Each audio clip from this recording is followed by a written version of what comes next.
Donald Trump के जवाबी tariff से उपजी आशंकाओं और अमेरिकी बाजार की रिकॉर्ड गिरावट के बाद घरेलू शेयर बाजार में सोमवार यानी 7 अप्रैल को लाल निशान पर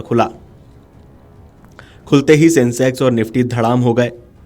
सुबह निवेशकों के लिए बुरी खबर लेकर आई। इस दौरान निवेशकों को 20.16 लाख करोड़ रुपए का नुकसान उठाना पड़ा।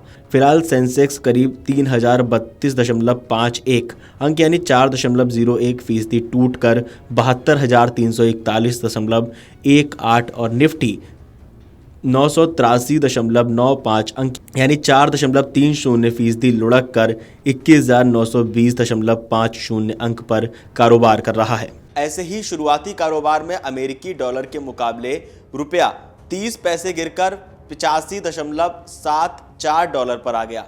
सेंसेक्स के सभी 30 शेयर लाल निशान पर कारोबार कर रहे हैं। टाटा स्टील, टाटा मोटर्स और इन्फोसिस के शेयरों में भारी गिरावट देखी जा रही है। टेक महिंद्रा, HCL टेक और L&T में भी गिरावट दर्ज की जा रही है। ऐसे ही NSE के सेक्टोरल इंडेक्स में निफ्टी मेटल सबसे ज्यादा टूटा। IT, ऑयल एंड गैस और हेल्थ केयर इंडेक्स में भी गिरावट दर्ज की गई है। ऑटो, रियलिटी और मीडिया इंडेक्स में 5% से ज्यादा गिरावट हुई है। इससे पहले वैश्विक व्यापार युद्ध की बढ़ती आशंकाओं के बीच शुक्रवार 4 अप्रैल को भारतीय शेयर सूचकांक सेंसेक्स 900 अंक से अधिक टूटकर 76,000 के स्तर से नीचे आ गया था। 30 शेयरों वाला BSE सेंसेक्स 930.67 अंक या 1.22% गिरकर 75,364.69 अंक पर बंद हुआ था।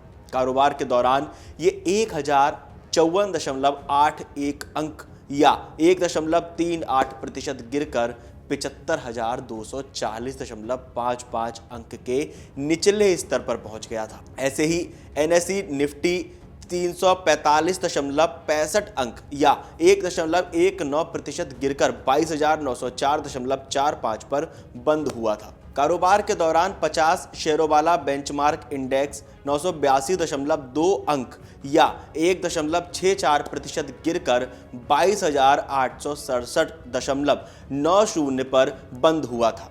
एशियाई बाजारों में जापान के निक्केई में 6%, दक्षिण कोरिया के कोस्पी इंडेक्स में 4.50% और चीन का शंघाई इंडेक्स में 6.50% की गिरावट दर्ज की गई। हांगकांग का हैंगसेंग 10% लुढ़क कर कारोबार करता दिखा। बाजार में मची हाहाकार से अमेरिका भी अछूता नहीं है। दुनिया भर के वित्तीय बाजारों में बिकवाली शुक्रवार को और भी अधिक भयावह स्तर पर पहुंच गई थी। वैश्विक अर्थव्यवस्था में मंदी के खतरे, चीन की ओर से जवाबी टैरिफ के ऐलान के बाद डॉब में 2,231 अंक या 5.5% की गिरावट आई थी। व्यापक S&P 500 में 5.97% की गिरावट आई थी। तकनीक प्रधान नेस्डैक कंपोजिट में भी 5.82% की गिरावट दर्ज की गई थी। ऐसे ही नेस्डैक कंपोजिट में 5.5% की गिरावट दर्ज की गई थी। कोविड संकट के बाद ये अमेरिकी बाजार की सबसे बड़ी गिरावट थी। दरअसल 2 अप्रैल को अमेरिका ने भारत पर 26% जवाबी टैरिफ लगाने का ऐलान किया था।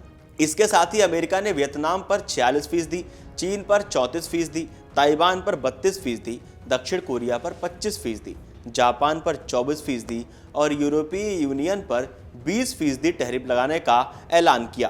ट्रंप ने कहा कि ये देश हम पर बहुत अधिक टैरिफ लगाते हैं, इस वजह से हम उन पर जवाबी टैरिफ लगा रहे हैं। इसके बाद से भारत समेत तमाम देशों में महंगाई और मंदी को लेकर आशंकाएं पनपने लगीं। अमेरिका भी इससे अछूता नहीं रहा। अगर आप ये वीडियो YouTube पर देख रहे हैं तो हमारे चैनल को सब्सक्राइब कर बेल आइकन दबाएं और Facebook पर देख रहे हैं तो हमारे पेज को लाइक करें।